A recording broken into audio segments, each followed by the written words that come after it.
Hello, everybody. Welcome back to Living, Overcoming, Becoming. We are in episode 5 of our season 1, Healing from the Ground Up. Today's episode is actually very special. Today, I have 2 guest speakers. I am welcoming back my best friend, Nicole Gilchrease. And we are welcoming for the first time Mr. Aaron Packwood. Both of these people I admire so much. They both have children. They both have children that spread out over different age ranges. I am starting from the beginning. I only have a 5-year-old, but between the two of them, they have young adults and they have little children. And I need to talk to them about parenting while healing. That's it. That's the episode. Parenting while healing. We are talking about what it looks like raising children in faith while we are still trying to figure it out on our healing journey. We're going to talk about grace and guilt and growth and all of that from the parent perspective of being real and not perfectionist. And you know how we like to keep it on this podcast. We like to keep it real about our Jesus journey. So please understand that we are just 3 adults that love God, that are processing how we parent while heal in God. So I am going to kick off our conversation. Either one of you two can jump in, but today we're talking about the tension between raising kingdom kids and still battling the things we're trying to unlearn. I don't know about both of y'all, but I feel like I have been unlearning stuff that I have been taught from my parents' parents, and their parents, because I was actually blessed to be around my great-grandparents as well. But it almost seems like everything that I was taught wasn't necessarily wrong, but it was low-key toxic. And I'm going to say it this way. It just is not built for the way that I want to parent my child now that I have become the person that wants to heal from it.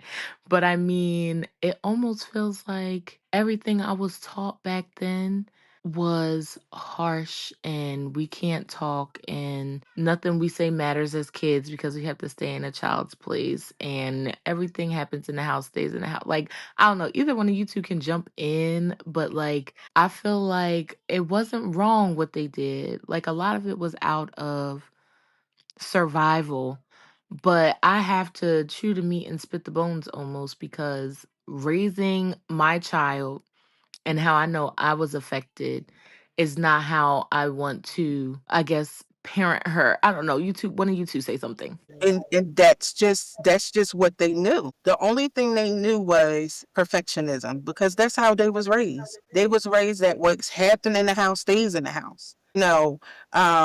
It just was so many things that I was just like, I'm not gonna do that because this time we're breaking generational curses. We're not keeping secrets. We're not doing that anymore because how can I protect you if I keep the secrets? How can I protect the children around you, behind you, if I keep the secrets? And it wasn't even like detrimental secrets. It was just knowing who you are type of things. Yeah. Just I fail. No, I'm not gonna sit and talk about my kid to everybody. But I need sound advice. I need somebody who I can reach out to. And if I want to keep all of his faults hidden, then there's no way that I can help him grow and transition into a man as a woman, as a mother. Because at some point I'm gonna have to hand him off to a man.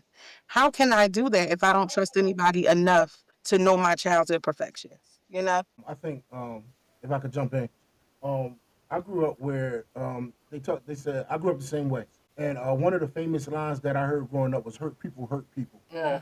and then the next line that I heard was "do as I say, not as I do." Listen. So those two things are not allowed to be said in my house. You understand what I'm saying? Because if you was hurt, you shouldn't want to hurt nobody else. You understand what I'm saying? So first and foremost, we gotta kill all of the stigmas, all the subliminal messages, all of them little quotes that was cute, dead that. Because that don't if you failed doing it, I'ma fail doing it. And the next generation gonna fail doing it.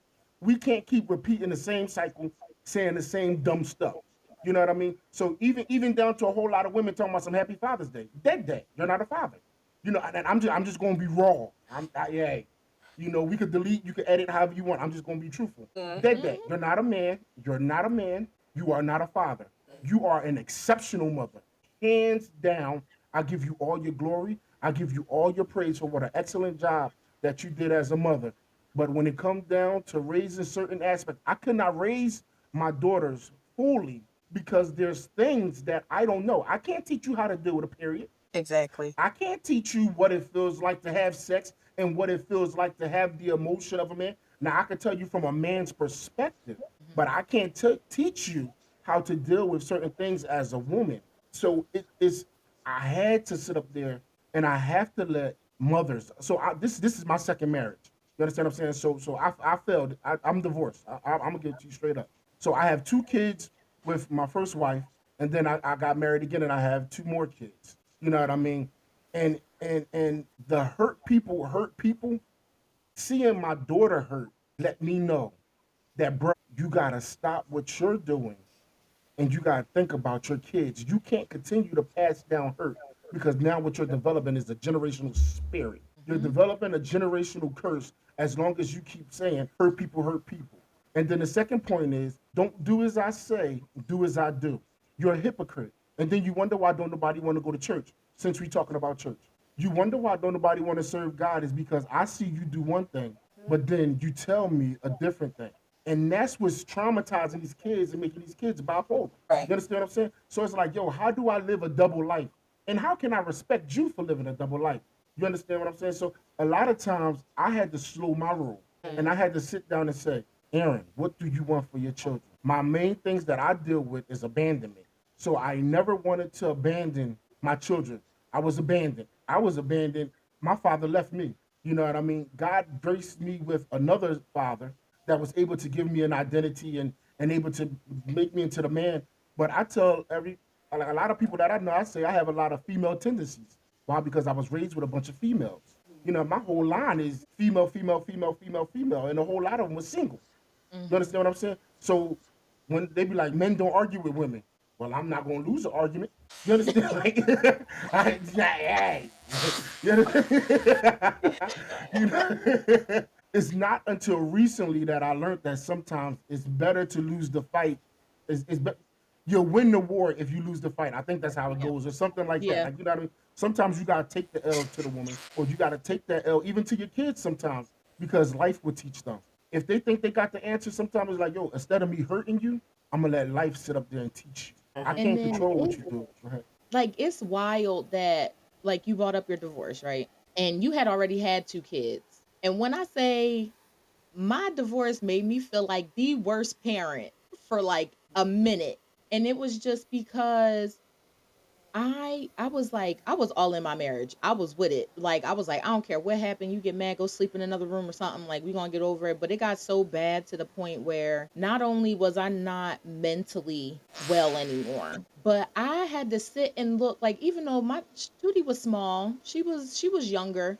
But I know kids retain a lot of information because I'm starting to have flashbacks to when I was darn near her age that I didn't know stuck on me. And when I was like, we fight all the time and there's no love in this house, I was like, do I really want my daughter to have to suffer through this because I'm afraid to leave this person that I know is not good for nothing I got going on? Like, you know what I mean? Because that was like another thing I had to like unlearn. And it was just like I had seen a lot of like marriages and relationships that I commend for y'all sticking it out and working it out, but there were some instances where I was like, oh, there's no way. And then it was like that was always the main reason why I would hear that people stayed. Either it was because they didn't want to disappoint the church or God, or it was because they got kids. And I'm looking like we would have got over it at some point. But then when I went and turned around and did it to my daughter, I felt so much guilt and shame. And I was like, my daughter is never going to forgive me because she's also a daddy's girl. And even now, like that, we've been divorced, we've been separated for over 3 years, divorced for a year now. I still see like those little inklings where if me and her dad get into a disagreement, she'll turn on me so fast. She's just like, this is why daddy's not here anymore and blah blah blah. And I'm like, oh.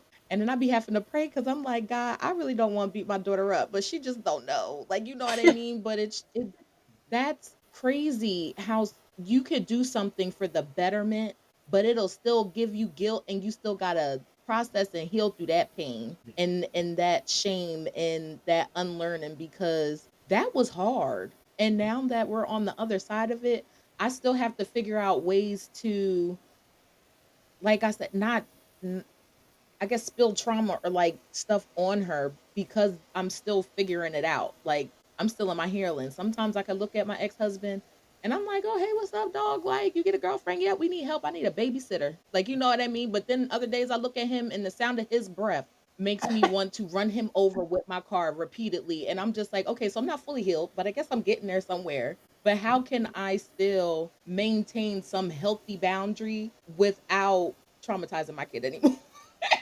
Without her looking at me like, "Is you good?" See, that's a tough one. That's a tough one because I'm still in that. I'm still in it. I love everyone. I love everyone, but I had a what is it? A view or idea how I wanted things to go, and I was going to do, the Will Smith. Not so much as Will Smith, but you know how all of Will Smith baby moms or wives are all copacetic. They all nice. They all Mhm, have. So I wanted the whole blended family. I came from a blended family. You know what I mean? mhm. But when it didn't go that way, you know what I mean, because of outside influences and different things like that, it messed me up to my core. I'm gonna be Yeah. honest. And so my daughter had the not so much that she had to choose, but it was like they had to pick a side. Like, you know what I mean? And I never wanted that. And so I felt like trash for the longest time. It wasn't until when was Father's Day? Sunday? My Mhm. daughter wrote me this note in this card and I bawled out. I cried. And everybody like, yo, what's wrong with you, dog? And I'm sitting up there like, yo, everything that I was afraid of, everything that I was scared of, she just confirmed that it's gonna be all right. You understand what I'm saying? I felt like I had abandoned her. I felt that I wasn't a good enough father. You know what I mean? Her mom is about to get married again. Congratulations! She has an amazing um, stepfather. We'll call him stepfather, whatever like that. He steps in. You know what I mean? I love him. I love him to death. Like, you know what I mean, because of who he is in her life. But I had to deal with, is he replacing me? I had to deal with, is the oil of my divorce dripping on my daughter, Yeah. on my daughters. You understand what I'm saying? Because Aria was young, and so Aria, she shut down. That was mommy's girl. You know what I mean? She would look at me. I'd be like, "I love you," and she would not tell me that she loved me until she was older. Like, you understand what I'm saying? She, because her mom held her and cried on her. You know what Yeah. I mean? Because she soaked that baby with her tears. And I'm not putting no blame on nobody. I don't want nobody.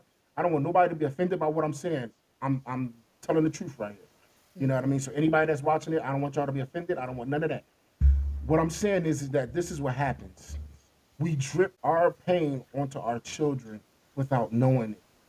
And then it molds and it makes them. You know what I mean? And so it takes time. It takes the healing. And I'm glad that me and her mother was able to reach a place where we could get to the healing stages. You know what I mean?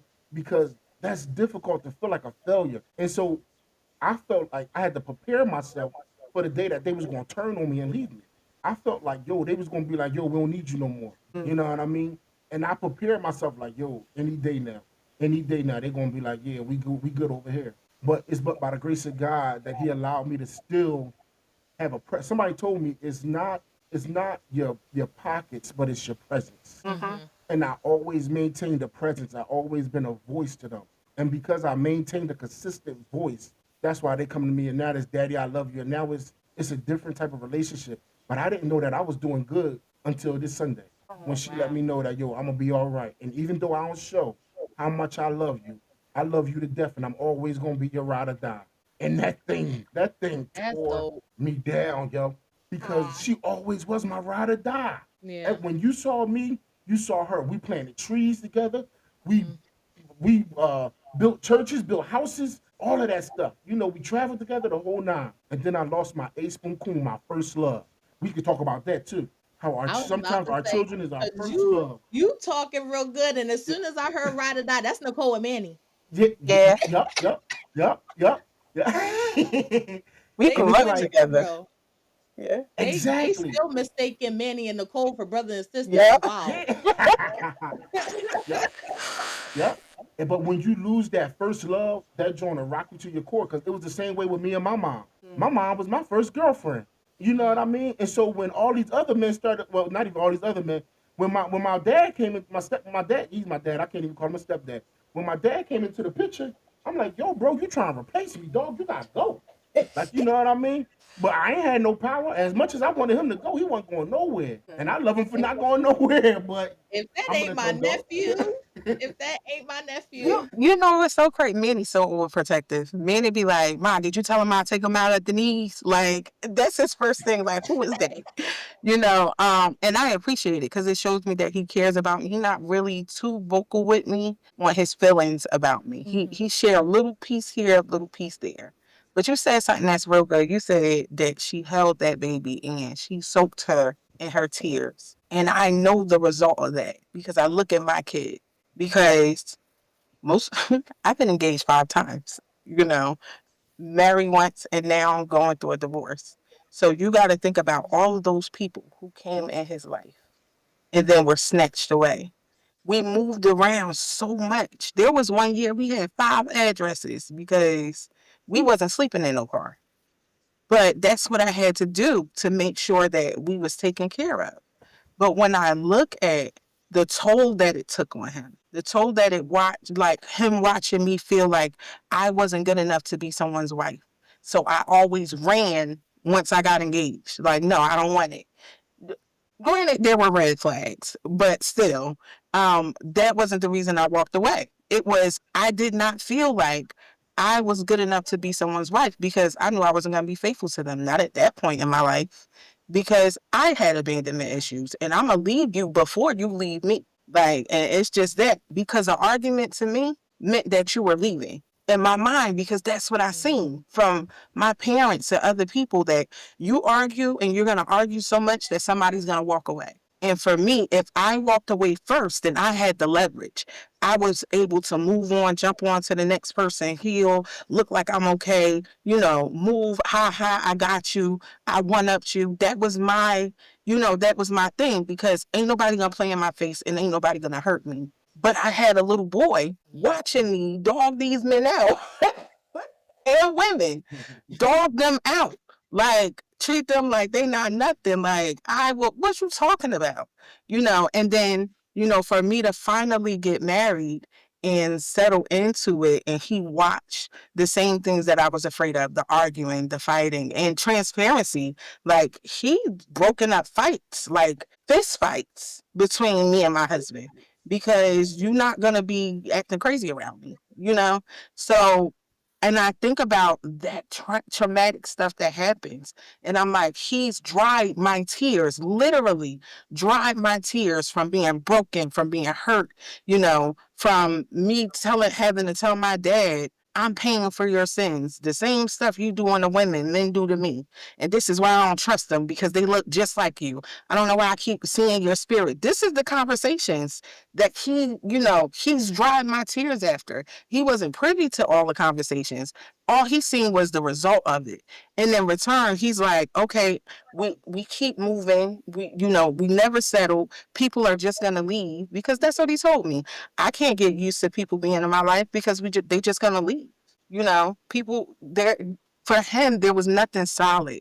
So now watching him try and have a relationship, he's clingy. He clings to people because he feels like if he gives them a little space, that's going to give them room to walk away from him. Because he has now abandonment issues, but not like I have that somebody left me, but the fear that they will leave because it's happened so many times to him because he'll get a relationship with the guy or the girl. And then I'm like, nah, I'm good. I can't deal with you no more because you crazy. Not realizing that they also formed a bond outside of me. And I wasn't conscious of it because I was young. I was 19, smooth off the porch, just pregnant. I ain't know nothing about the world. I was in the house and I came outside for the first time, ran to the store and came back with a baby. Like, what happened? I ain't know. So, oh, she was outside. so I'm watching him and he's mirroring my pain now of when I was hurt. Like, and I'm just like, no, I'm trying to undo that in him. Like, no, you can't be like this. That came from a hurt place. I'm trying to explain that to him. Like, this is why I turned to God, because he was the only person that can fix this. Mm-hmm. But One thing, can I say something? One Go ahead, one Aaron. one thing that I'm learning with my 16-year-old daughter is that I can't protect her. I will go to hell and I will go to jail for my daughter. But if my daughter drive her car into a Philadelphia pothole, that's her whole axle. And all I could do is come play cleanup. You understand what I'm saying? And yes, that's a crazy place. So I had to stop trying to protect her and start educating her. This is what's out here. This is Yeah. what's going on. And you have to make a decision. And whatever decision that you make, there's a plus and there a minus. So you'll have a moment of pleasure, but you better weigh out how long them consequences gonna be when you making these decisions. Now, yeah, daddy gonna be here to try to soften it because you my baby, but Mm-hmm. I could only do but so much. You know what I mean? So she dates and different things like that, even though I don't want her to. You know what I mean? But she's 16 and everybody's doing it and blah blah blah, whatever, Mm-hmm. But it's like, hey, boo, I'm gonna tell you like this. I need you to understand what comes with dating. yeah. To date someone, they're claiming you now. You belong to them. You don't need a boyfriend, you know what I mean? Just have friends. Yeah. That way you can keep your options open. I ain't telling you to sleep with everybody, but you 16, you shouldn't be sleeping with nobody. But you know what I mean? What I had to realize is that I couldn't protect her, because if she decides that she want to sleep with somebody, and if she do come home pregnant, or if she do decide to go the LGBT way, or if she do decide to whatever she decide, I can't protect her because she's at the point where she's going to make her own decisions. So I Right. got to put it in God's hand, and I The got to trust in sweat Him. on my brow as you were just talking. Like, because to be honest, God, I love you and I appreciate everything you gave me, but my daughter was supposed to be my son. I don't even think y'all know. Like, I wanted a boy. I just knew it. And I was praying and I was warned to have a boy. I was like, babe, I'm gonna have this. We gonna have a boy. We gonna be doing this. We had that gender reveal. That smoke was pink. I cried for 3 days. Uh-uh. And I like everybody was trying to console me. Oh, it's gonna be okay. No, it's not. And here's why I'm bringing this up, because unfortunately I am the oldest girl, the oldest with my parents. And then I also grew up like you, but in reverse, Aaron, because I had boys all around me. Like, I might have had a few girls here and there, but my dad's side, they were like, our family is just so broken up. Like, I never really spent a whole bunch of time with all of my girl cousins, but I was always around the boys. My dad raised me like his first son. Like, my granddaddies treated me like a boy. Like, you know what I mean? So unfortunately, I have, like, I'm not no man. Don't quote me on that. But I have the mentality where I can understand y'all. I was moving like y'all for a minute, like, because that was my comfortable space. 'Cause I was always the homegirl. So it was like, I started bopping through life and I started, being a dog out here and everything. And then the second I seen that pink smoke, I was like, oh my God, all the bad I did is coming home to roost. Like, I just know. Like, I just know, if y'all keep saying that I was like this, and I know how I was when I was a teenager, and I know what I was doing as a young adult, I was like, Father God, I need you to intervene on my brain because it's about to fall apart. Oh no. Because I'm like, how do I parent in a healthy way, include God, but also not impose my fear on my child? Because not only did I grow up and then start seeing and hearing all of the things that happen in the family, with family friends, like all of these things. I don't want my kid around nobody. She ain't being left alone with nobody unless I do a thorough background check, put a nanny cam somewhere you don't know where it's at and all of this Right. stuff. But now that she's growing up and I'm getting all the tidbits from the seasoned parents like y'all, I'm like, how do I like literally pray for my child, intercede for my child, pray over my child, but still let go of my fear at the same time? Because I'm just like, if something happened to my kid, that hell and back, whoa, I, you might as well throw me down there and take the key because I ain't coming out Mhm. if it's something about my child or like even any child that I'm close to. But at the same time, it's just like, God, I know we're supposed to put all the trust in your hands, but I am paranoid. Like at the same time, because now she's getting to that age where she wants to experience life and she wants to do all these things. She really wants to be on TV. Like she wants to be like, Mommy, I want to be on TV. Mommy, I want to do fashion shows. Mommy, I want to do cheerleading. But I'm just like, sis, I like I need you to give me time to pray on this because I need to know how I need to move because you know your mom is crazy. You know your mother is violent and I'm trying to heal and know how to parent you because on top of all that, then I have all of these prophecies about who you are and what you possess, and then you trying to sit here and boss up on me like, well, mommy, I can do this. I'm a big girl now. I'm like, sis, you need to chill out because I need to ask God what to do with you because I don't think you understand how mommy is feeling on the inside. And it's just like it might be parenting through pain, it might be parenting while you're healing, but parenting through fear is probably the one thing that constant that always shows up. And I try to pray it away. And I'm like, God, are you making me like is this discernment and I'm just disguising it as fear? Like, is this healthy? Is it not healthy? Like, as a parent, I feel like you naturally have fear, but I still have to understand where the boundary is with that. And it's hard. Say, Nicole. I was a parent That's who sizing it parented. all, okay. I parented with fear. I wasn't too afraid of too much because a lot of his younger life, I was very drunk or very high. So I missed a lot. And I'm realizing now that he's older that I missed a lot running from my demons. I missed a lot of his younger life. Like I have a million pictures, I have a million videos, a million memories. But if I didn't have those, would I remember it? Because I was literally out of my mind, like running. So I parented through fear. Like I needed you to fear me because I need you to do what I say because this is how I'm going to keep you safe. So when Manny was younger, everybody's like, Manny's really well behaved. I didn't have to say nothing to me. If I say no, it's no. He's going to accept the no. No's going to be his life and he's going to move on. Sometimes I ain't even have to say nothing to him. He could be doing something and I'll make eye contact with him from across the room. He would immediately stop what he's doing and sit down. The problem came where he no longer feared me. And when he no longer feared me, I felt like now I can't keep you safe because you don't fear me. So you're not going to do what I am telling you to do in order to maintain your safety. So I had to find a different way. I had to shift.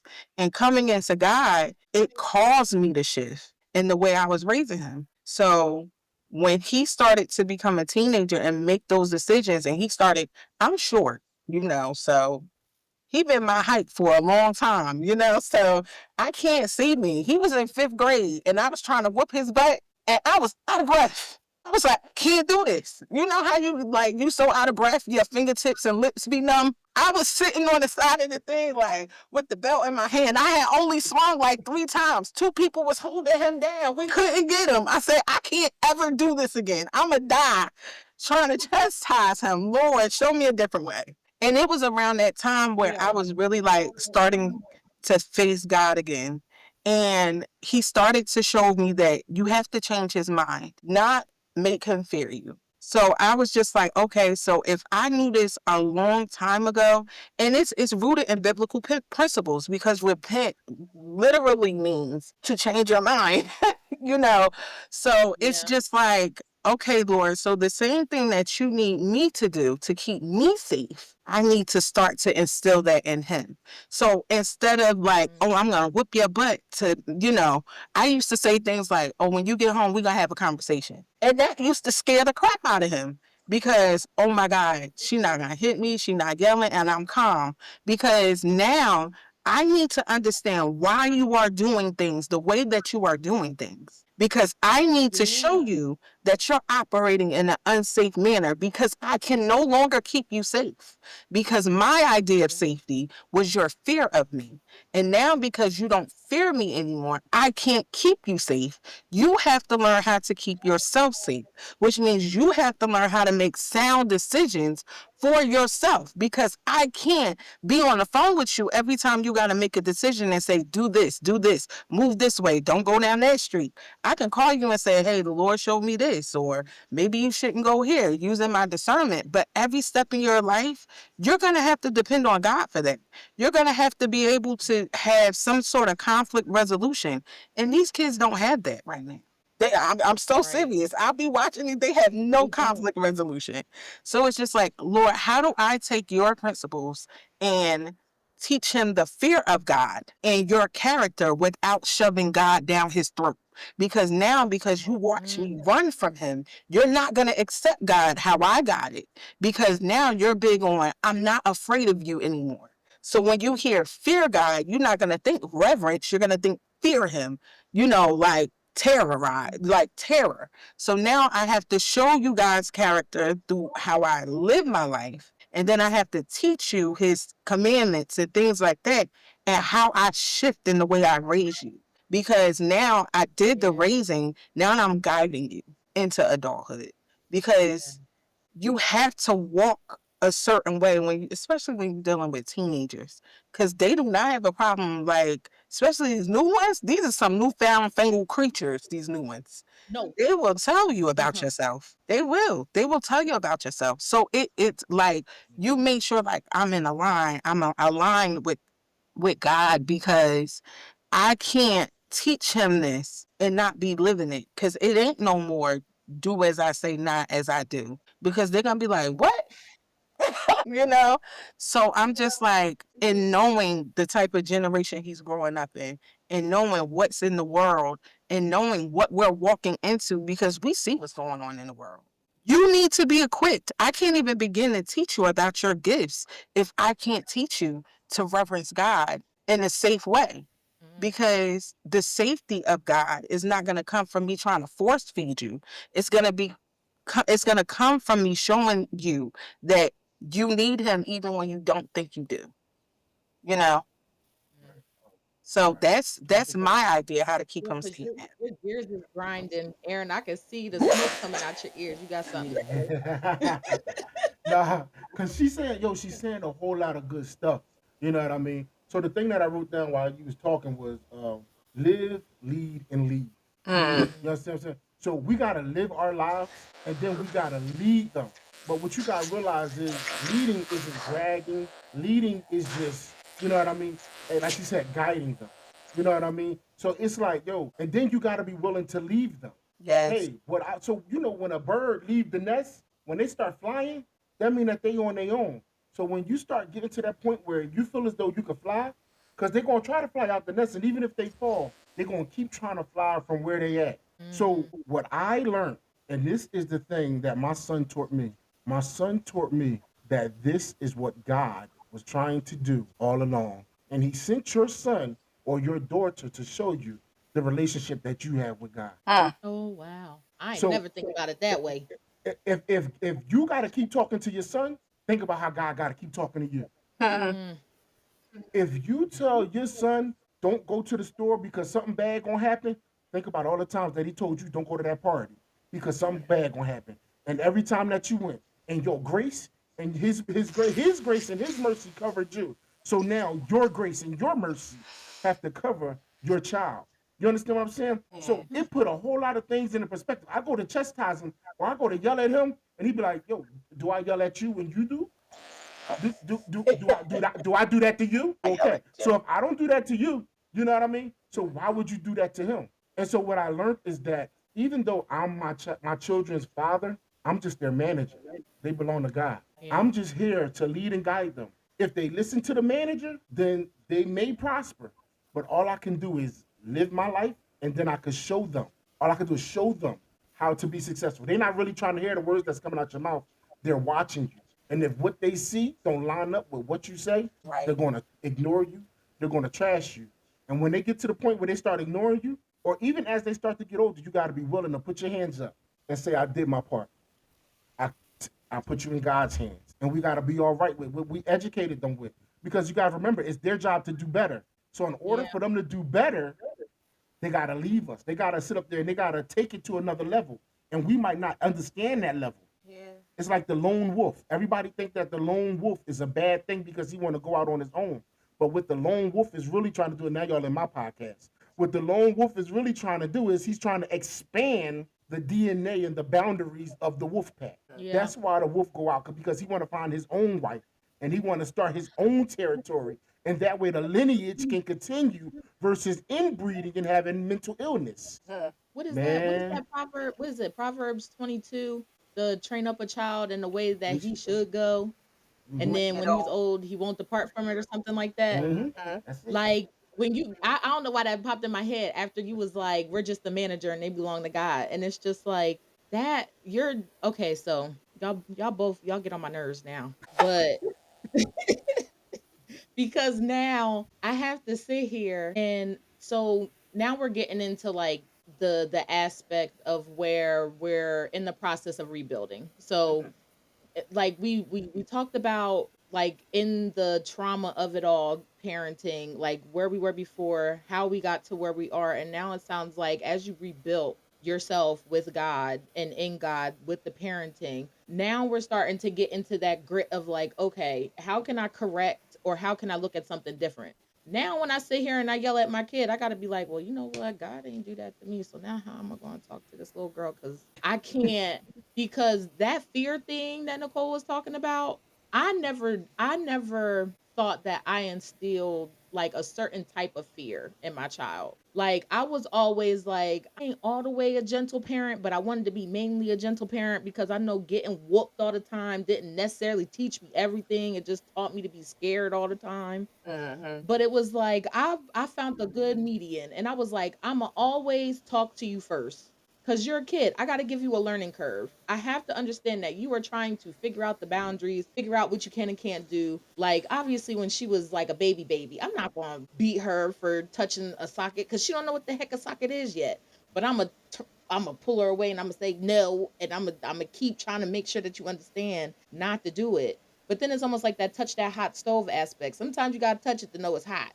I'm not gonna let you kill yourself, but I will always tell you something first. Like that was like my first instance where I'm like, okay, now that I'm healing, now that I love God and I want to do everything the right way, and He's revealing all of these things in me that I see traumatize me, and I don't want to rub it off on my kid. I'm gonna talk to you first. That second time, that talk gonna be a little bit, don't do it again.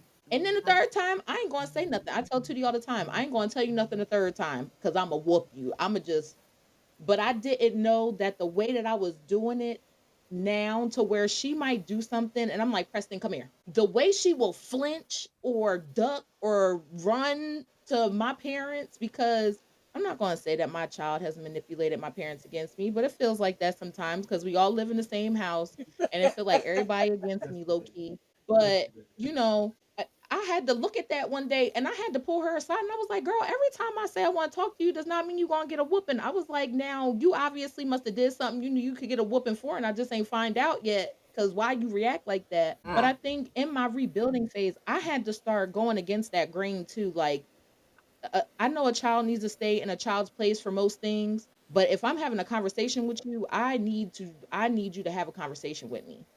Like, I am very big on talking to my child.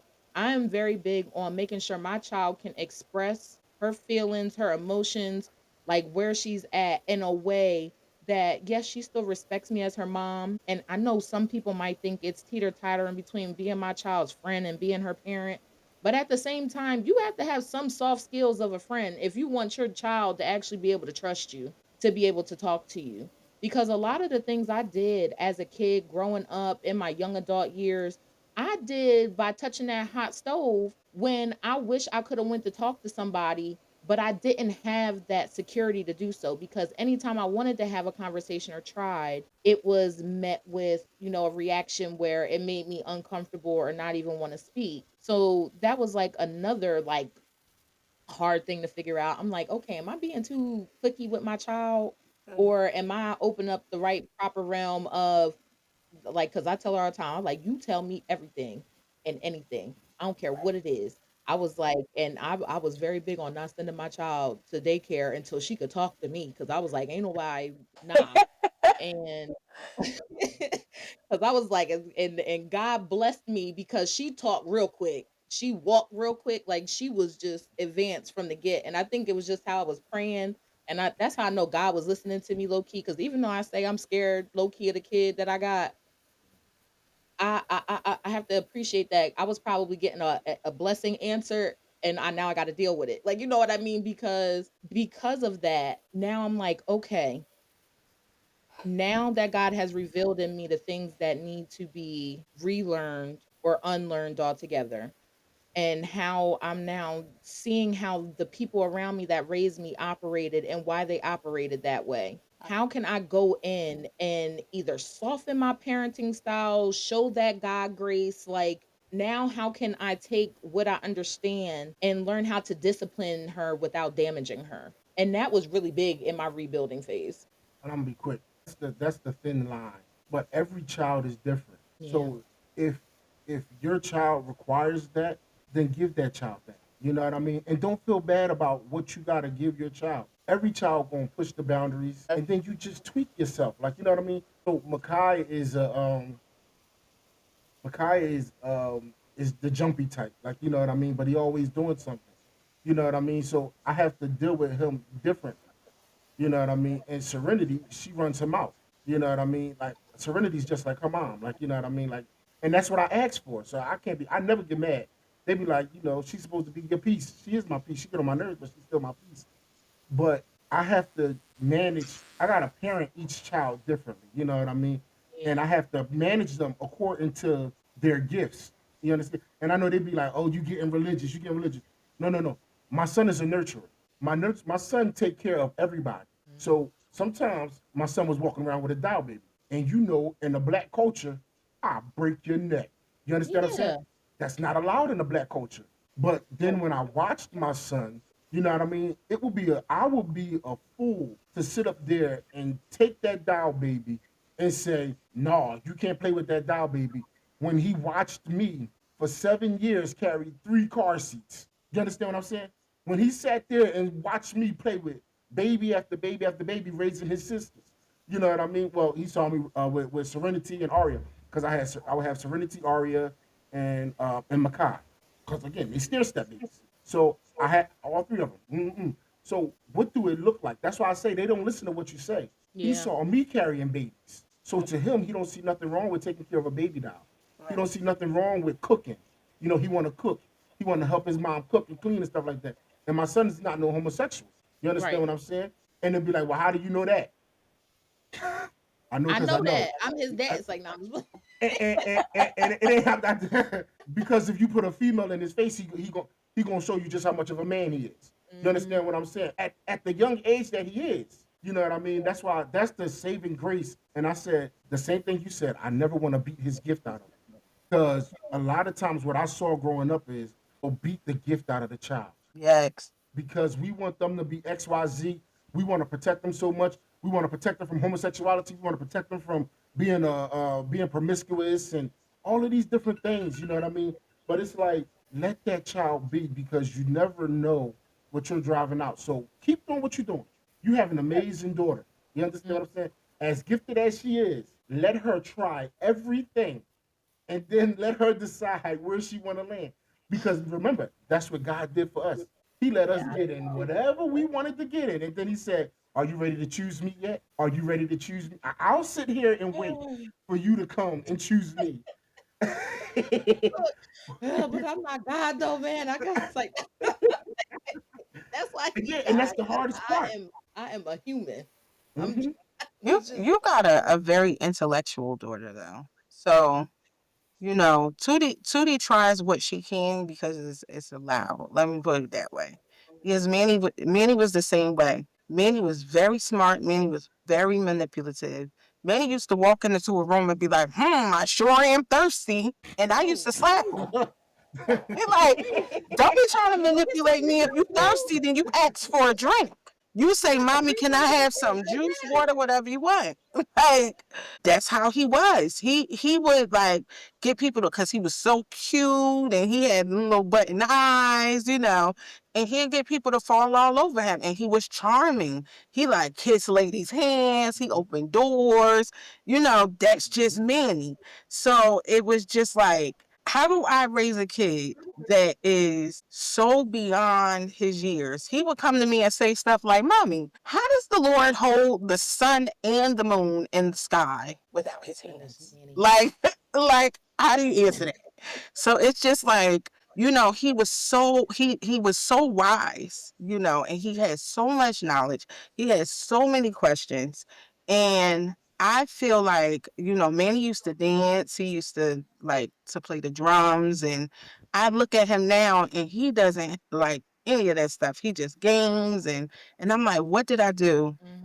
to my kid that all the life that he had when he was little, there's no sign of it, and it Yeah. hurts. I think like the hardest conversation a parent can have with their kid is what you did wrong as a parent. And I've already had that conversation, you know, like this is the Me mistake you too. made. Even with my 5-year-old. Yeah, I Mhm. had to. They And do it was it so because necessary.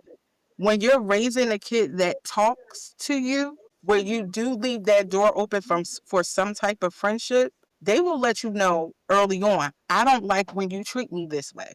I don't like when you do Hmm. this. When you did that, this is why I react. They're vocal and these kids are so smart. So it's just like, like Aaron was saying, at some point you have to leave them. Not at the age that she Yeah. is, because you're still raising her.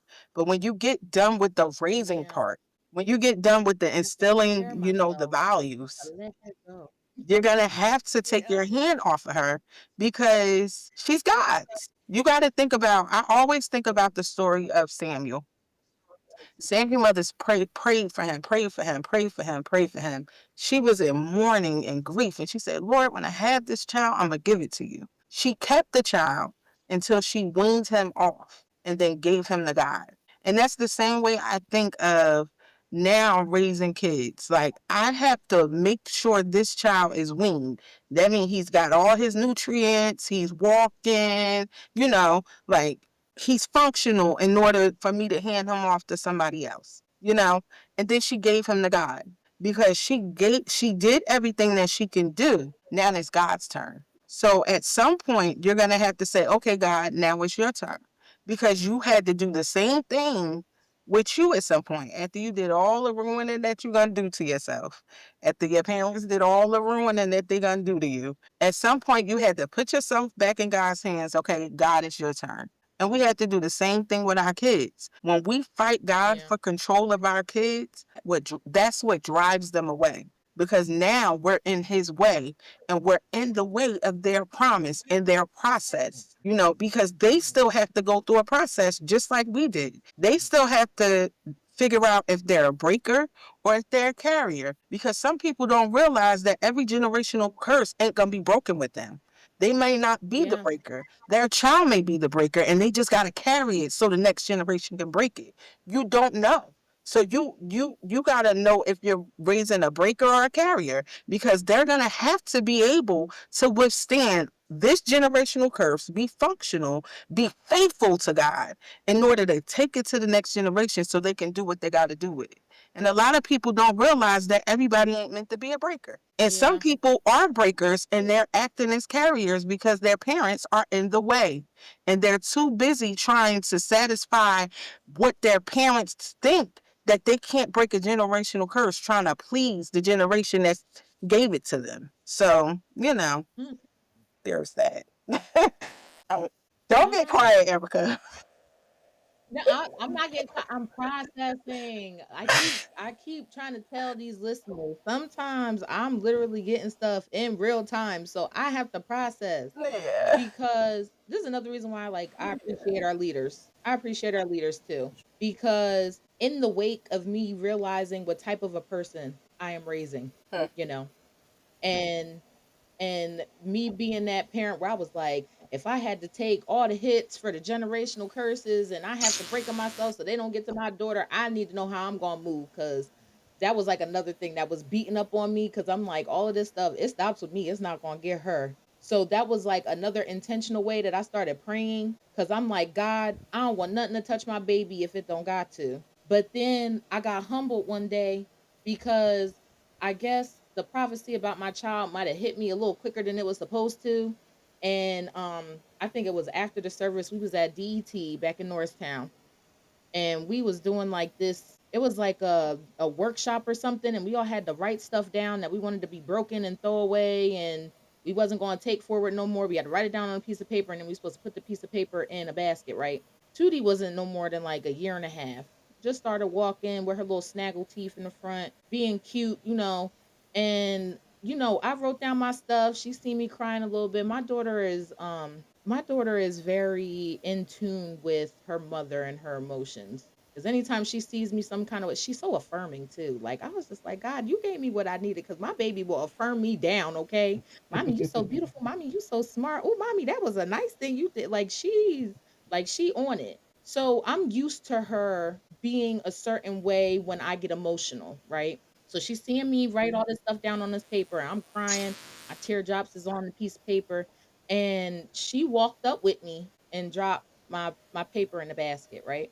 We went back to the seat, and then she climbed up on me. She gave me a kiss, and she said, "Mommy, I go. Mommy, I go." I'm like, "Go where, girl? Like, what you doing?" And she took my hand and she walked up to the basket. And at this point, Bishop is standing behind the basket. And she put one hand on the basket and one hand on her forehead. And she just sat there. And then Bishop started talking to my baby in tongues. Now, I'm sitting here looking like, all right, so what is this? And I'm crying and I'm talking in my head, like, God, I don't know what, because I already know what you done told me I'm carrying, what this kid is doing or whatever. So I started looking at her different that day. But I guess I let her get ahead of me. And I wish I would have got that reference that you gave just now, Nicole, about, she trained up her child. As soon as he was weaned, she gave him back to God. The message that Bishop gave me was different. He referred me to when Mary had to snatch Jesus off the mount, talking about, "Go away, woman, I'm about my father's business." And he was like, I have to literally snatch up my child and I have to lead and teach her first before I can let her do what she's here to do. And when I say, after he told me that, all the way up until probably about a year ago, I thought I was failing at being the perfect parent for that girl, because I was just like, because that always stuck in my head. Because just like both of y'all said, we have amazing children and we have very gifted children, and learning these children's gifts. And we know that right now, while we're in these last days, we gonna be honest, y'all, we in them, we thugging in them right now. Like, it's getting Mhm. bad. We know that God is sending us kids that ain't necessary conventional. They different, and trying to make sure that as I'm rebuilding and learning and healing and doing all these things, while also like not beating the gift out of them, trying to see what's there and trying to pray about everything going ahead. Like, I had to drop that perfect parent idea, because I'm like, not only am I a human being, but I also have things in me that not only I still need to process, but I have to process with my child, low key, because now I go to her and I say that even if I see something I did or I snapped or something, I'm quick to pull her to the side and I'm like, "Baby, mommy is sorry. I might have said this or I might have did that, and I just want to say I don't want you to think that's how I'm supposed to react, because I might have just been operating out of like stress or like something." But even knowing how I have to go ahead and how I have to, I guess, heal myself, I also have to make sure that I'm recorrecting her ideas of like what I'm doing or what is happening. Because not only am I not perfect, I'm still learning with a very small child, but I'm also trying to make sure that the things that I have received from others, like those suggestions, those parenting tidbits, and all of the things, it's like making sure I'm pairing it well, because y'all deal with multiple kids. I'm only dealing with one at a time right now, so I have an advantage, I guess. But I don't know. That was I don't know, Nicole. You just It's stirred me up a little bit, I think. it's a lot, and I think I like what you said about the perfection part. You can't be perfect. You'll never be perfect. And it's more, the more that you show your children that you're not perfect, the more they'll respect you. Yeah. As long as they see growth, as long as they see I was here, but now I'm there, they'll appreciate that. But if you're going backwards, or if you're just walking in a circle, they're not the children of Israel. They don't like to go in circles. No. You understand what I'm saying? They want to see progress. They want to see mommy be the best that mommy could be, especially when mommy's sitting up there telling me to be the best. Or they want to see daddy be the best that he can be. And when you show who you are and what you are and say, yo, that's why I sit down and I try to have meetings with my kids. And this is stuff that I'm just learning now. Actually, I'm a part of this book club or whatever like that. And the man was saying, um, have you ever given your children a father's blessing? Mm. You understand what I'm saying? Or even from a mother, like, you understand what I'm saying? As the nurturer, have you ever sat down and really spoken to your child and really poured into your child, or do all you do is just discipline them? So I said, yo, you know what? I'm gonna start having dinner on Friday, and I want to sit down and I want to speak over my family. You Mm. understand what I'm saying? I have my whole family is all usually all together every other weekend or whatever like that, and just have a dinner and speak over every one of their lives and give a blessing and let them know, hey, you're going to make it. You're going to be successful. You're going to be everything that you want to be. You understand what I'm saying? And to instill that in them. The reason why I think that trying to raise godly children without being godly is hard. So we listen to secular opinions on how to raise our children. And it's like the only thing that you, only reference that you really got is the Bible. Mm-hmm. And I know a lot of people gonna be like, nah, that ain't true. Every self-help book that I read was piggybacking off the Bible. You Yeah. understand what I'm saying? If you follow those principles, you know what I mean, then your children will sit up there and understand. They'll be able to grow into that. You know what I mean? But as long as you're trying to be one foot in, one foot out, it's like, man, ain't nobody really trying to, because they see it. And if they know when mommy needs to be better, and they want mommy to be better, because have you ever noticed with any of y'all kids where you lack and your kid will be like, yo, what can I do to help? How can I? Yeah. You understand what I'm saying? You struggling, and they sit up there like they're about to go get a job. Like, you understand? Like, Listen. at Yes. 3, at 4. And so it's like, dang, you really want me to be somebody that bad that you'll give your whole piggy bank to make sure that daddy's smiling, to make sure that mommy's smiling. You know what I mean? So we gotta sit up there and we gotta let our kids be. We gotta let our kids be. Identify what they're doing, identify that, and let them mature in that grace, in that the gifting, or whatever you want to call it. You know what I mean? Let them grow and mature into what you see them doing, and you encourage that and feed that spirit, or feed that man that's, you know what I mean, and watch that part grow. And then you don't have to worry about fear, because what you're feeding is positivity. What you're feeding is spiritual, or whatever it is. You're feeding the positive, and you don't have to fear the negative, because then they'll be train up a child in the way that they should go. Yep. And when he grow old, he will never depart. That's the theme of the whole Jones. Mm-hmm. Yeah, The theme That of the whole great. thing. That the whole podcast. that grace is so good because we forget to give ourselves grace as parents. As Mhm. people. We forget we people. Before we was ever like these little monsters, everything. We was a Yep. person just trying to figure it out. And then we had somebody that we was responsible for making sure they was like a functional person of society and God fearing, and that put so much pressure on us. And we can't give our kids grace when they fail if we won't give ourselves grace, because it's not Yeah. about perfection, it's about a real relationship. And a real relationship with God is not a perfect one. It's not one that says I'll never do any wrong. It's one that says I will do wrong, but I know you died for this, so I'm going to try my best, not to do Yeah. this. I'm going to do what I can to live according to your word. I'm a love, and I'm a love with conditions. And when you have a kid who's watching you love people through hurt, love people through this, like really love, it's hard to not see them give you grace as well, give you that grace back. Because Mm-hmm. one thing that like stuck with me, so, I have adopted children. Like my son's friends, they cling to me. Or, other people Mm-hmm. kids, I'm just, automatically the auntie. So like my older kids, my older adopted kids, they come and they talk to me about their parents and things like that. And they think I'm a side with them, like, oh yeah, you know, because I'm a cool mom or whatever. I'm gonna Oh, side I with really y'all. think that. No, y'all disrespectful. And if y'all was Manny, I would have knocked y'all upside your head already. Y'all need to watch how y'all talking to your parents, you know, because you don't know what they're sacrificing for you to do whatever you're doing. You don't know what's going on behind the scenes. All you hear is them telling you no. All you see is them being overprotective. They're doing the best they can. So you need to turn around and do the best that you can as their child and not make it so complicated for them. If you have an issue, don't come running to me. Go to them. If you don't feel like you can go to them, you got to find a way to talk to them at some point. And if you can't talk to them, find a way to let it out. Don't walk around with it bottled up. Like, this is like the conversations that I'm having with these young adults because can't coddle them. I can't keep them in my arms. I can't say everything you're doing is right to make them feel good because it doesn't work.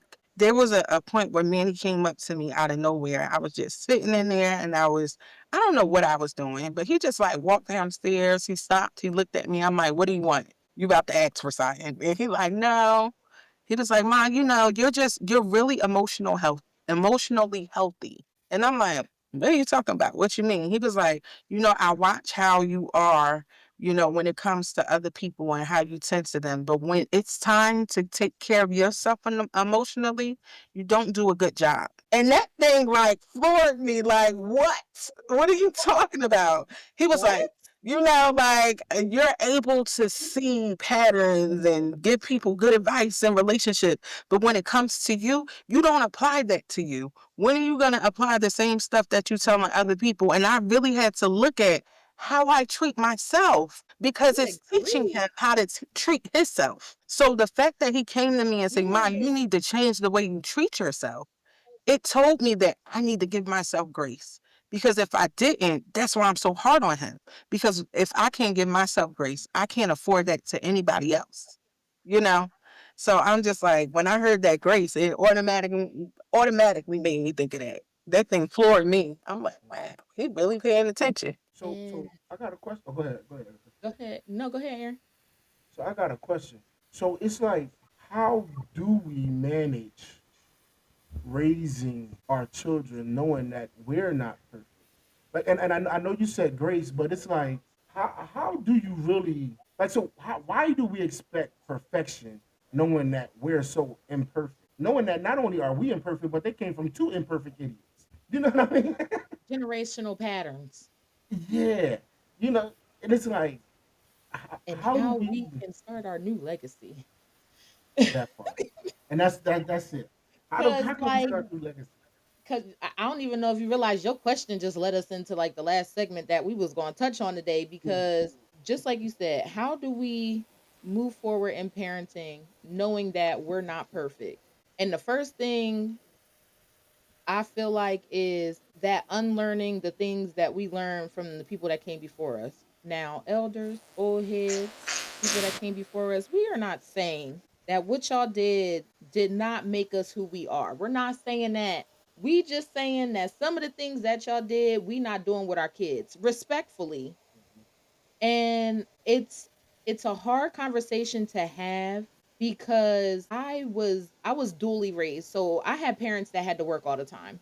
Because before my sister, it was me and my brother for a minute, and then both of my parents was working two jobs. Like I was always with my grandparents. So I kind of have like that dual understanding of two generations of parenting styles. Mm-hmm. And a lot of it was a lot of what we was bringing up all this whole episode, like what happens in the house stays in the house. You have the toxic masculinity. You have black people don't go to therapy. We barely go to the doctor unless we dying or something falling off or falling out. And then it's just like we weren't allowed to talk. We weren't allowed to express ourselves. We weren't allowed to reciprocate like conversation. We wasn't even allowed to get up from the table unless all our food was gone. But it's like, Right. mama, I got an allergy. I can't eat this. Eat it anyway. You're not gonna die. And and it's not to say that they were bad. It's just I'm understanding that what your parents learned is what your parents learned, which is what you learn, which is what you put onto your kids, and then your kids put it onto us. So it's just like I have to find the blessing in what they taught me. I have to understand what they taught me. I don't know where they were operating from. Just like Nicole, you said that you don't know where what your parents are sacrificing, what they going through, how they getting through to where this is why it is the way it is, and conversations need to be had.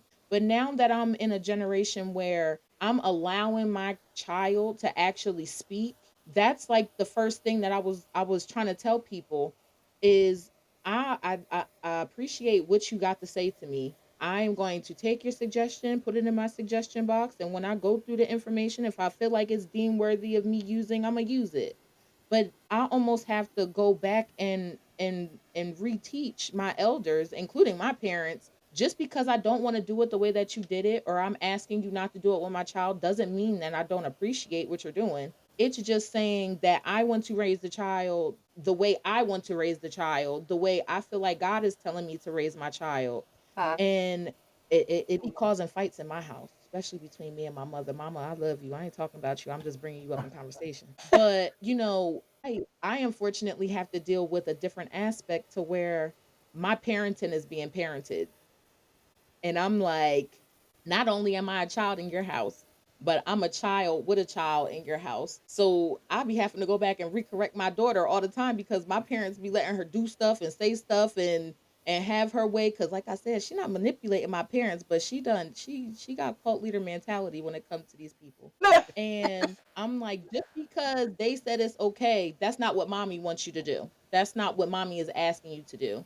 And then I have to go back and talk to my parents, and I'm like, I love y'all, but we not doing that. Like, you know what I'm saying? So until I can get in my own crib and really be able to take hold of my child the way I want to, but it's not just with her. It's with my grandparents. It's with like Nicole. You're not you be having my back.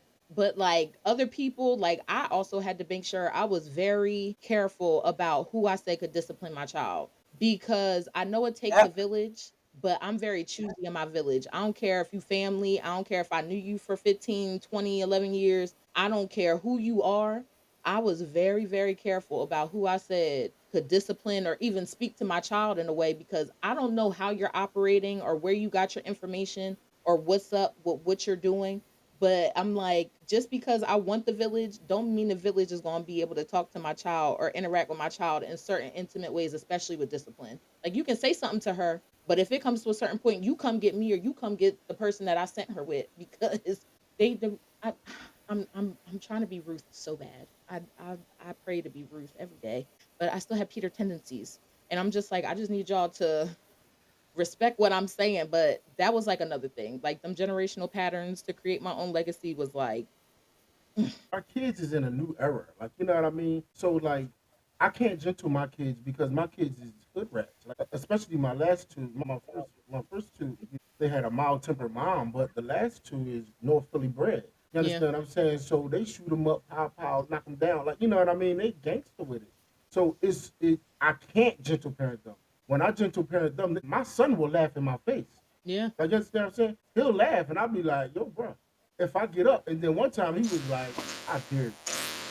And I had to get up. Like you understand what I'm saying? Like I had to get up. put money on my books now. Yeah. And so we but what we gotta realize is that we try to do better for our children. So in me trying to do better, I brought them out to the suburbs. So in me bringing them out to the suburbs, we have a whole lot of nationalities and they picked up them other national ways. And them Mm, other national ways don't fly in my house because I'm not that. You you better understand what not I'm put saying? yourself out on that floor and start crying. Yeah, you know what I mean? And then they sit up there and they want to scream, no! You know, you was acting up and now it's time for me to like, you know what I mean? So it's it's hard. Like I understand, you know, where you we try to uh raise them better and different things like that. But it's like they have so much influence. Like, you know Mm-hmm. what I mean? So many people like um the guy Serenity came to me and she was like, is it okay for girls to kiss girls? You know what I mean? So my daughter's 5 years old. 5 years old. And I gotta have these conversations with her. So it'd be like when people be like adult conversations or different things like that, no, I need to talk to my daughter at 5 about what this is and what that is because if I don't talk to her about it and then someone kisses her and then that begins her experience down a certain path, or if something happens, you know what I mean? Because it's not just with women. If a boy touches her and she likes it, and it be like, yo, but if I don't talk to her about it, she won't know that that's wrong, or she won't know that Mhm. that's not what she's supposed to do. Even when she go over like different people's houses or whatever like that, she start picking up attitudes that she want to come home talking about some, Bubby, I hate you, and they be like, whoa, whoa, whoa, whoa, slow down, can it? Your brother is all you got. We don't use that type of words here. Like, you know what I mean? Mhm. So it's so much influence around the whole wide world. It's so much outside influence, and trying to raise our children to be the best that they could be is it's tedious at times. You know what I mean? Yeah. But I'm trying to That figure it out. stuff I'm is not coming in perfect. everywhere though. It's not Yeah. even like them going out in the world. It's coming in through the TV. Uh-huh. Yeah. It be on kids too. Do y'all know All the how many TV shows. hours I have to sit up and pre-watch all the movies on kids YouTube hmm before I even let my daughter have a phone? hmm It's everywhere. I mean, never mind. You ain't out the woods. He's 18. He really about to get into the thick of it. I was about to say she got a grown kid. She don't got to worry about that influence. But nah, Yes, I she in the thick did. of I the had to influence. worry about it because I mean, he had Lil Bill and he had Caillou. Caillou was crazy. I couldn't stand that little boy, bald headed little boy. Caillou was wild. Like he had some stuff, and then he went through that phase where a couple of years ago where the guy was coming on telling the kids to murder their parents and all of that stuff. Oh You remember yeah, that? Yeah, that yeah. had That been going on Momo. for a while. Just popping up on YouTube Kids with the craziness. So I went through all that stuff with him. Yeah. He just wasn't dumb enough to try it. Like he looked at me like, nah, I ain't gonna try that. And that's the thing. Like we can't like like Aaron brought up like a very important thing too, where it's like unfortunately the era that we live in, we cannot afford to leave our kids naive or guessing. So Tootie, she has like a very advanced taste in entertainment. She likes the stuff I liked as a kid. And the stuff that I liked as a kid, it came out mature. Like, I mean, it's not nothing crazy, but she likes to watch like Turning Red. So it was on Disney Plus. Oh, yeah, yeah, yeah. And we all seen it. If you didn't see it, it was basically about a little girl coming into her own, and they used her shapeshifting into a red panda as a way to talk about her growing into her maturity. And a lot of the parents were upset because they was like, "You talking about a girl getting her period and becoming a woman, and you're making it an animation." And but when am I supposed to have these conversations? Because, like you said, if they go out in the world, in a world that I know is wicked and that's going to manipulate her at every single chance that they get, and I'm not at least having some type of conversation like that good touch, bad touch, unfortunately, nicknaming your kids' body parts is not an idea that I think should stick. My daughter knows what her private parts are called. She knows the proper term Right. because if she goes out in the world and I done named it her flamingo and she's telling people, "Oh, somebody touched my flamingo," they're gonna be looking at her like she just making stuff up, not knowing what it actually is. Right. Or if she does see, couples, same sex couples, and all that, she sees this when we go to the grocery store. She sees this when we driving in the car and it's a billboard with two girls kissing. Like, you know what I mean? So unfortunately, we live in an era where those conversations are being done early. It's just me monitoring and making sure she don't see nothing that's crazy before I can figure out how to talk about it. Because unfortunately, I'm a mom, and we all know moms don't get privacy in the bathroom. So my kid done ran up on me at a certain time and was like, "Mommy, what's wrong with you?" And I'm like, "Damn, I gotta have this conversation. Like, what do I tell you?" But then it's like I can't tell you a lie because then you just gonna keep asking me about it in public. Like, you know Yeah. what I mean? So it's just like, unfortunately, understanding how to have and how to say versus trying to avoid is it's a big misconception. And the world is going to keep getting wickeder. The kids is going to keep getting wiser. And having that idea of shelter and keeping your kids away from certain things, it's getting harder and harder. So it's like me doing the best that I can to instill God in her life in ways that she can pick up and absorb. I didn't really realize how much she was absorbing until like when she was a baby. I made up this like little rhymey prayer. I don't know where I came where I don't know where it came from, how it happened, but it was like we was thanking God, we was naming TT, Pawpaw, our cousins, grandparents, and I would just say it to her every night since she was a baby. So when she started talking, one day she got under her blanket like she was taking a nap, and I started hearing her say the prayer. I had never heard her say it before. Never asked her to recite it with me, nothing, because she was so small. And it was like she started saying them words, got up under that cover so quick, and I was like, "What you say?" And she was like, "Mommy, I'm doing our prayer." And then she and I was like, "Oh my God." I think that was the first time I knew God was in my vicinity, because I was like, God, I hear my baby piece words together all day. And here she is just playing a game by herself. And I didn't realize how much I was instilling God in her life until she started reciting the prayer and she retained it. So not only did that show me that even if I do these little things, even if I instill to now, if she pull up to church and they don't got kids church, kids Sabbath school, she looking for the coordinator. Cause she's like, "What you mean we don't got children's church?" And she be looking at me like I made the offense. And I'm just like, "Sis, I don't know what you want me to tell you. I don't know where the teacher is, who the teacher is. If they was having it, we got a special event. No, we don't got it today." But it was just like putting those little things in there and being able to watch her like grow and take it into now. She's like, "Mommy, I want to watch more Christian movies." They was watching The Prince of Egypt last week. She was like, "Oh, mommy, we gotta go to the movies and see that." Like just doing that little stuff and using that train up a child, and then making sure I teach her diligently, like it says in Deuteronomy, what is it, like 6 or something like that. But it's like if I can put the little things in place, by the time I get to that dreadful place that y'all are talking about, where I eventually have to let her go, hopefully I put enough stuff in the mix where she absorbs it, even if it is me messing up and coming to her and saying, "Baby, mommy messed up. This is why I messed up. If I feel like I need to go into detail, and this is why I don't think that it's a good idea if you do it the way that I did it." Like, you know what I mean? Just doing this little stuff. When I get to that point, I pray, Jesus help me, that I'll be ready. But at least I know the tools are there. And that's the thing. It's the little things that you instill, and then you allow God to sit up there and multiply it. You Yeah. know what I mean? I am an imperfect parent. I failed at every turn. You understand what I'm saying? 4 tries, and I still make mistakes. Yep. But it's the little things that I sit up there and I tell them, and that I hear them catch on to.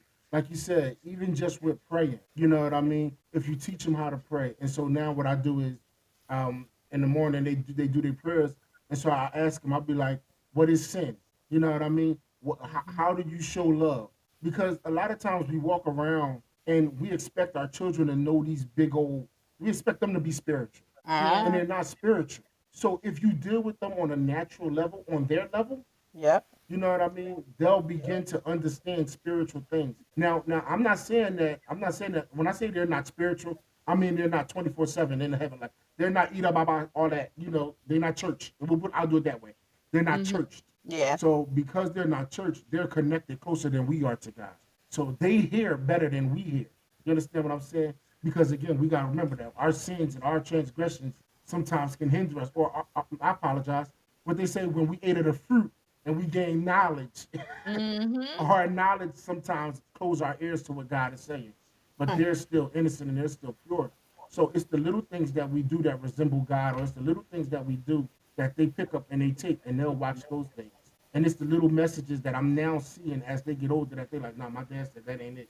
My Yeah. dad said no." You know what I mean? And those are the things that are carried them.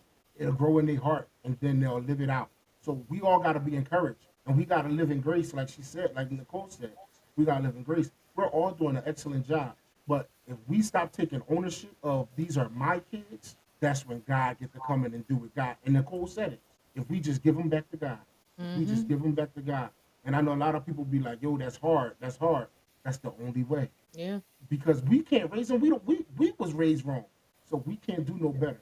The only person that can raise these kids, God It's Himself. God. That's because we raised out of survival instead of strategy. Yeah. God is so strategic. Our Father is so strategic with us. And it reminds me that I have to be strategic in raising my child too, because he's strategic. We be in survival mode, and everything around us has to shift into survival mode with us, or it gotta go. And I have to remember that love covers a multitude of faults. When we talk about grace, when we talk about, I like good parenting. Like, we have to remember God covers the things that we don't see. God covers the things that, we can't heal in them, because some of the things that they need ain't even in us. It's only in God. So Yeah. they'll never get what Right. they need if we don't let them go, because it ain't in us. We ain't even got that. We ain't got it to give. We don't know how to teach it. God covers what we miss. Like, God covers what we broken them. But he Yeah. can never like fix those things if we don't give it back, because some things that we break in them will never be able to mend. He will have to do it, and only he can do it. Yeah. But we're so set on this is mine, I birthed it, this is my crotch fruit, like this is my baby. Like, I can't trust nobody, not even God, with it. And that's so crazy to think about, that we start to make our children our gods, because we won't even submit them to God. Like, how do you take and you build an altar on your child, and you sacrifice things on your children, and you're wondering why they are so under attack, all these demonic things, because you just made this baby a portal. That's why. Because you done said this is Be more careful, important Nicole. You got than the what God got for me to do. Like, like, it makes no sense, that was because when you say, Lord, I'll give it all to you, but not my kids. mm, Okay, so then that's your God. Then that's what you worship. That's what you dress up. That's what you burn incense to.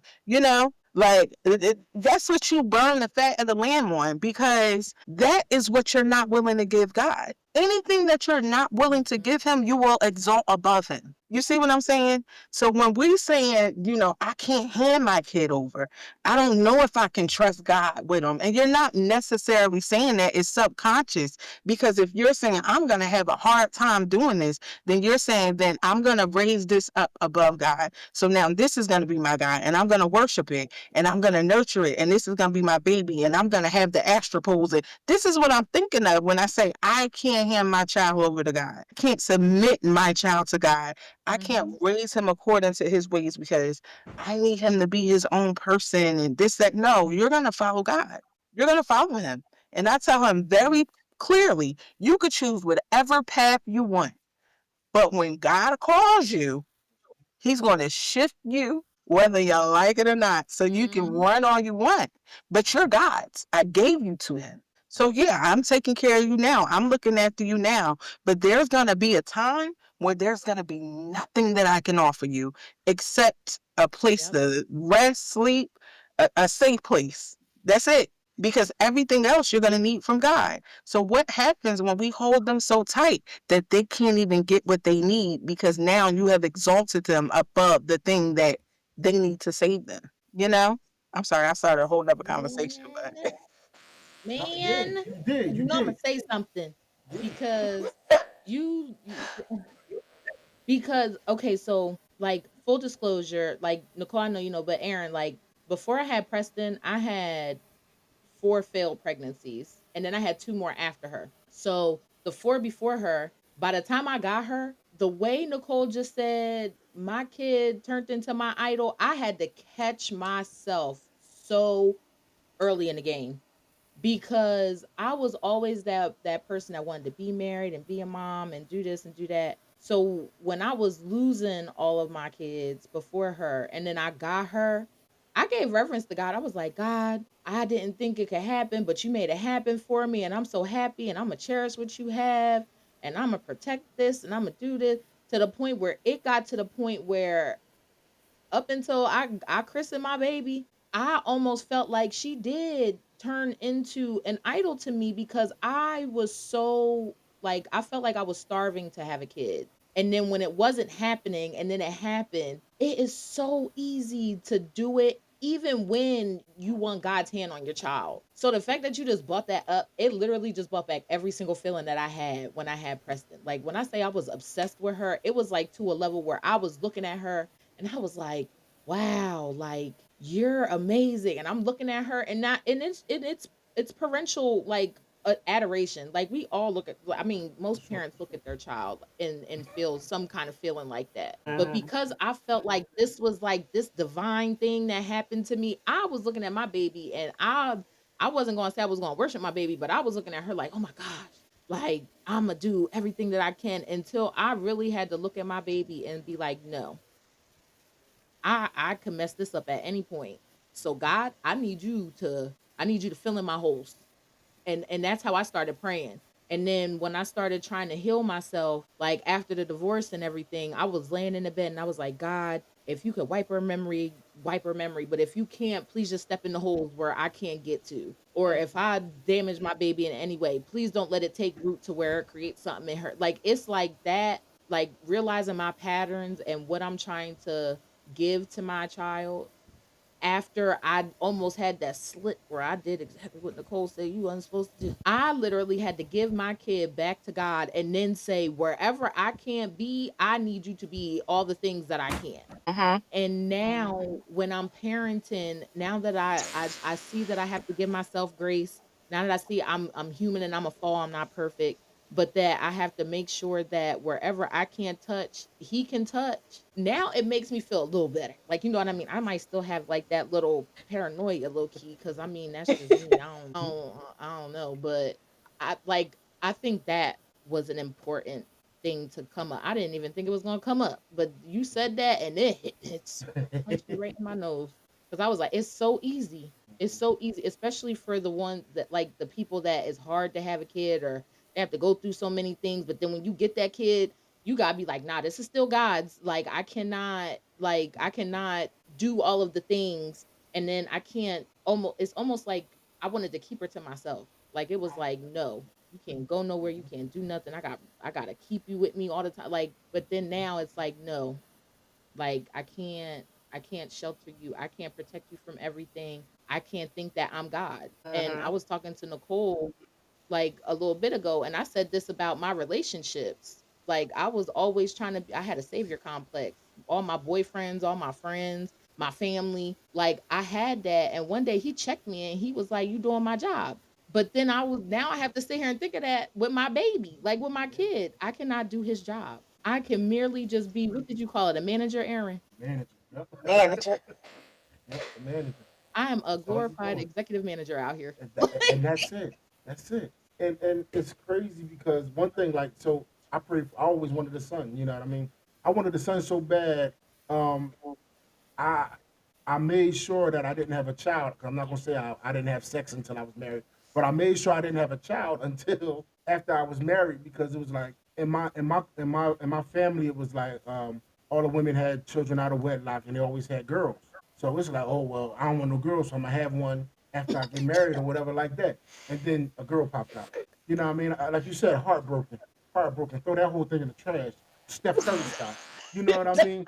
But yeah, and I raised her like a dude too, like you know what I Yeah. mean. So now she out here running things, thinking that she bigger than King Kong or whatever like that. But one thing that always rings in my mind is that God is a jealous God. Mm-hmm. God is a jealous God, and because I didn't want Him to take any of my children away, because I reverenced them so much, or because I put them on such a pedestal, you know what I mean. I tried never to put them on a pedestal. I did that with one relationship, and that ended. You understand what I'm saying? So I learned my lesson real quick. Like I can't put nobody up on that pedestal because God gonna take them away from me. You know what Yeah. I mean? But one thing that I want us to realize is that no matter how much we try to protect our children has to go through things because there are people that they have to reach. Yep. Yep. There's they have an assignment, and in order to complete your assignment, you have to go through something.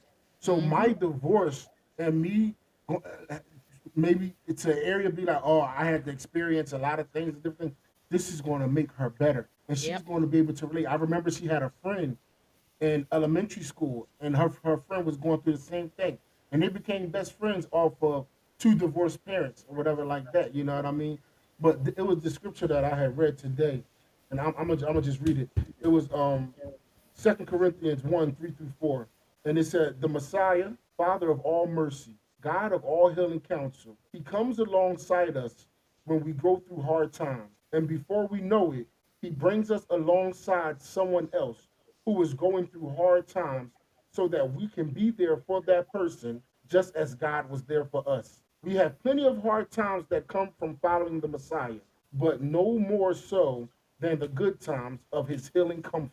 We get full measure of that too. So the same amount of hardship and things that we're trying to protect our children from, let God have his perfect work, because there will be more good days than there will be bad days. And the healing comfort that we receive and that they see in us, one thing that they will know is how to reach God. Even though they may seem like they turned their back on God, they will see one day that my mom found God in the midst of her suffering, and Yep. I'm gonna do the same thing. Like we see the prodigal son. So don't forsake your kids. Like, you know what I mean? Don't again, God got them right where he want them, and he got them going through. Tootie gonna be a model. Tootie gonna be on TV. And guess what? You're gonna have to get over it. And guess what? Uncle Aaron gonna be there. You already know. As the Anybody that try to bodyguard. raise Simona, we gonna sit up there. Listen, if you're trying to be Excommunicado. security, I'm with But it. you know, I'm always make sure she got a team around her. But no, we're gonna protect our children, but we gotta give them that freedom to grow and blossom, because that's how she gonna reach souls, and that's how she gonna reach people. We can't keep them as in our house. We can't keep them in Philadelphia. Ari learned Japanese, and I said, Ari, I want to send you to Japan because there's people in Japan that's gonna need you. Yeah. You understand? A black girl going over to Japan and going over there speaking that konnichiwa. You know what I mean? Like, you understand what I'm saying? Ni hao, Kailan. You know what I mean? I'm not trying to offend nobody. I'm just saying, you go over there and you speak the language, and you never know the influence that they can take to these other countries that she could take on TV. So Right. it's important for us to let our children flourish and experience all that God has in store for them. He don't make no mistakes, and he don't fail. So if they hurting today, that's because he got a plan that's gonna heal them so that they can heal somebody else. That's good. Nicole, see over there shuffling in your chair. I'm just listening because that was so good. I just keep going, just giving back to the Lord. Go with God. Now we gotta throw them in a different way, not in the trash can. Just be like, huh, Mhm. you got Yeah, it. he all yours. But I appreciate both of you. Aaron, I know Aaron, he had hit me with the text as soon as I asked him. He was like, oh, you trying to get in my business? I was like, maybe. But I was like, it's business I need to get into because I need to know Yeah. how you do it because you got four of them. And Yeah. he got four, and they still in like prime age. He got two teenagers and then he got two little kids. And I'm just like, sir, I need to know how you do it. I be watching Nicole all the time, but I just need other people to hear her side because she got a teenage boy as a single parent. And I Yeah. was like, I know the stories. I just needed y'all to hear some of them because I was just like, yo, pray for my good sis. Pray for Yeah, my sis because Manny I be about did. to have her go right back to the hood every day. We gotta pray my sister's strength. Pray, Goodness, pray But for, Nicole. pray for your nephew. That's who you need to pray for. Because God listen, got me. I like I be texting him. I'm like, Manny, you don't even know you flirting with death right now. Like, you really you playing with life. I was like, and I can't save you. I don't got no car yet. Like I can't even come to your aid right now. Like I'm gonna need you to chill. The But Lord take the buttons, because Manny got them buttons he push that only Manny could push. Our that's why I kids be say you having them gotta buttons. toss them back. I'm about to hit that assist. Go ahead, God, slam Yeah, dunk, cause I'm done. Here, take you it. got to. You got to. Especially with Manny, because Manny think he grown. Like, you know what I mean? So because he's 18, he think that by law I could do whatever I want. Like, you know what Yep. I mean? And that's when it's your time to throw your hands up. You gotta throw your hands up because the more look, I'm gonna put it to you like this. And this is what I had to learn with Ari. The tighter I try to hold you, the more I'm choking Mm, you. The tighter I try to hold you, the more that I'm killing you. You Mm. know what I mean? So remember the prodigal son. He said, I'm gonna give you your half and I'm gonna let you go. Yeah. You know what I mean? When we let them go, only God can teach them. Because they ain't even listening to us no more. You know what I Right. mean? So that's what I told him. I told you the conversation that I had with Manny. I told Manny, I said, yo, if you can't communicate with your mom, pray and ask God to advocate for you. mm-hmm. Let God talk to your mom. And I told you the same thing. I said, Nicole, pray for Manny. And if you can't get through to Manny, pray and say, Lord, give him an encounter with you. That's Yeah. going to change his life. That's the same prayer I pray over my daughters, of I, all my children. all the Give them an encounter time. with you. Because when they go through that encounter, I went through it several times, but at 40, it finally clicked. So I gotta have the same grace on them. And guess what? If they gotta bump their head to 40, that's on them. They got kids. I'm just a manager. They I'm gonna have to God's put kid. that. I'm not my child's parent. I'm just the manager. They God's kids. I'm just managing. You might as well go ahead and put that on our Get Wrecked t-shirts, Nicole. I know. But I appreciate both of you guys. I love that I am amongst people in my ministry that know how to keep it honest, that can be open. All of them ain't there yet. They gonna get there soon though, because like I said, we got 5 seasons of this, y'all, so far. So at this point, is there any last words for both of you before we end, to any new parents, seasoned parents, old school parents, the old heads that we know dear? Anything that you two want to say before we end today?